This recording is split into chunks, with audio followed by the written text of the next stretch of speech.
saya Sela Febriana.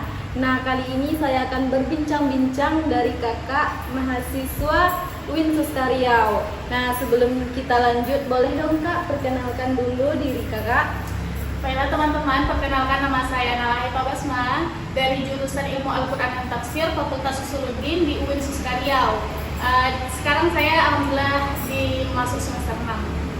Oh, jadi sekarang kakak ini semester 5 ya kak? Iya, baru selesai. Oh, baru selesai. Nah, kali ini kita akan membahas pengalaman tentang perkuliahan kakak ini. Nah, jadi kakak ini kuliah di jurusan Ilmu Al-Quran Tafsir ya kak? Betul, saya di jurusan Ilmu Al-Quran Tafsir. Nah, gimana sih kak rasanya kuliah di jurusan Ilmu Al-Quran Tafsir tuh kak? Sebelumnya saya ingin flashback dulu ya kak. Sebelumnya saya di sekolah menengah alia SMA, saya mengambil jurusan IPA. Jadi lebih ke IPA kan, lebih ke umum. Jadi kalau di jurusan IPA tuh bisa kita di jurusan IPA saya dulu di pondok, saya ada dua sistem pembelajarannya, ada yang ke agama dan ada yang ke umum. Jadi balance semua ya kan. Jadi ada yang umum, kita menguasai yang agama juga dan kita menguasai yang umum juga. Jadi besok ketika kita mau kuliah, kita bisa ngambil mau yang ke agama atau mau kedokteran. Yang biasanya kan kalau IPA tuh yang mau kedokteran atau yang ke umum ya. Jadi bisa ngambilnya besok ketika kuliah bisa ngambil ke jurusan mana aja. Jadi kalau keinginan saya yang awal pengennya ke kedokteran, jadi mungkin ada lah faktor-faktor yang mempengaruhinya, faktor yang menghambat untuk kedokteran tersebut. Jadi saya mengambilnya jurusan Ilmu Al-Quran dan Tafsir. Dan dari kesulitan ya? Iya kak, kesulitan atau gimana sih rasanya kuliah di jurusan itu? Ya. Mungkin karena saya ada notabene dari pondok, jadi saya tidak merasa kesulitan dalam mengambil jurusan ini. Mungkin ada sedikit challengingnya atau tantangannya ketika kita pertama menghadapi dunia luar ya kak. Dulu saya dari pondok. Oh, kakak dulu pondok ya kak? Betul. Dulu saya dari pondok dan saya keluar di dunia yang lingkungan yang berbeda. Mungkin itu salah satu challenging bagi saya, mengatur waktunya. Dulu di pondok waktu tuh diatur sama mudir ada yang ngaturnya. Kalau di luar ini kita yang ngatur mandiri untuk mengatur memanage waktu kita. Itu mungkin challenge-nya, kayak tantangannya.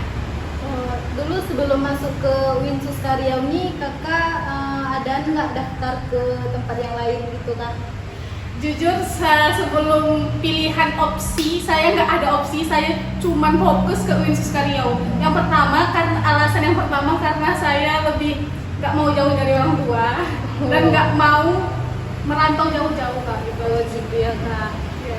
Nah, terus sini kalau di kampus kakak tuh kegiatan kakak ini apa aja sih kak?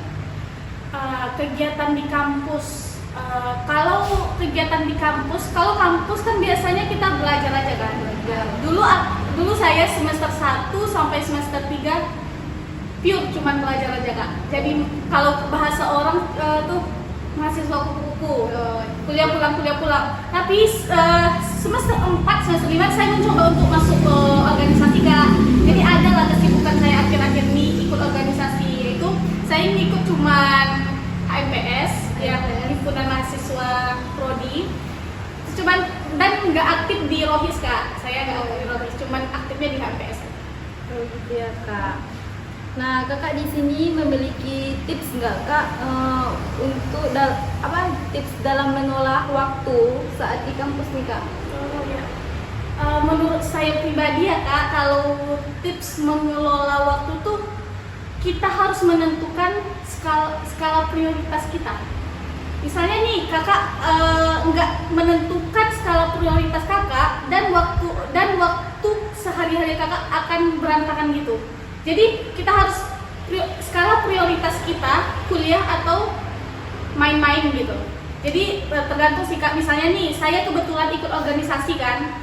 Saya kebetulan ikut organisasi di mana fokus saya ada dua, belajar sama organisasi. Nah bagaimana sih belajar sama organisasi ini balance, nggak ada yang terganggu gitu. Nah jadi saya mengatur skala prioritas saya yang pertama adalah kuliah Iya. Tidak boleh ikut yang lain atau tidak boleh nongki sama teman-teman sebelum tugas saya selesai. Saya mengerjakan tugas dan belajar gitu. Jadi skala prioritas itu penting. Jadi kita harus menentukan skala prioritas kita ini gitu. Jadi saya kebetulan di semester ini lebih harus akademiknya juga kepegang, organisasinya juga kepegang, skill dalam berorganisasi. Menurut saya organisasi itu penting banget kan. Seandainya kalau ada kegiatan rapat nih, terus kakak ada kelas nih, kakak pilih yang mana nih kak?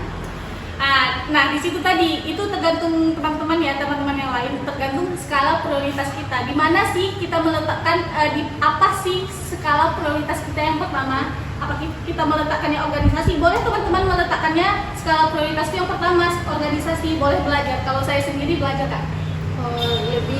Jadi kakak ini mementingkan pembelajaran ya kak? Iya, organisasi itu menurut saya juga penting, tapi ketika pelajar saya sudah selesai gitu, skala prioritas yang pertama saya sudah selesai, saya akan jadi organisasi ini untuk meluangkan waktu kakak selain di perkuliahan ya kak? Iya betul, organisasi membantu cara saya memimpin suatu wadah atau gitu kan, cara kita leadership, public speaking juga penting di organisasi ini. Iya sih kak.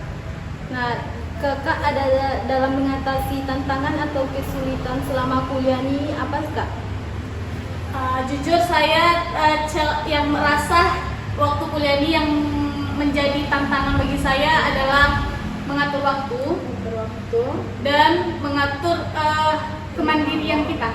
Yang pertama kan waktu, bisa jadi sih dulu kalau semasa di pondok, kita flashback dulu ya kak. Kalau semasa di pondok saya udah kita tidak memegang HP gitu. Kita nggak ada memegang HP, kita nggak ada faktor-faktor yang mempengaruhi kita tuh nggak ada. Jadi kalau di sini kan kebanyakan saya megang HP, waktu tugas juga keteteran, deadline ngerjainnya ketika deadline aja gitu kan, ketika dekat-dekat aja. Kalau di pondok tuh lebih teratur, waktunya lebih teratur, dan sekarang nih saya merasa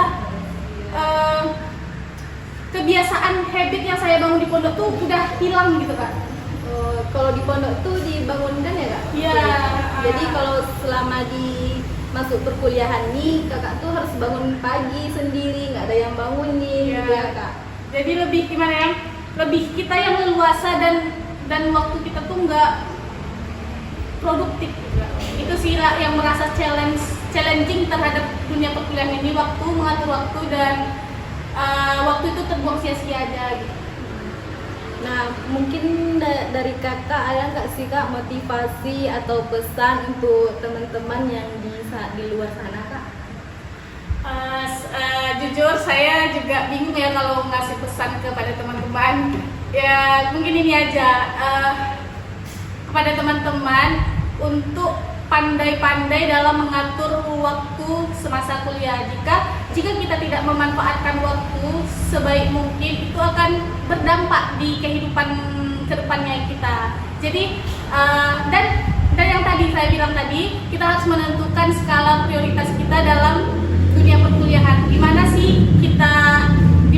Apa sih skala prioritas kita yang pertama, dan sesuatu yang nggak penting-penting nggak usah dilakukan gitu. Jadi, dan satu lagi, kita harus di sini, kita di masa kuliah ini kita dilatih untuk menemukan jati diri kita, di mana keahlian kita atau bakat kita.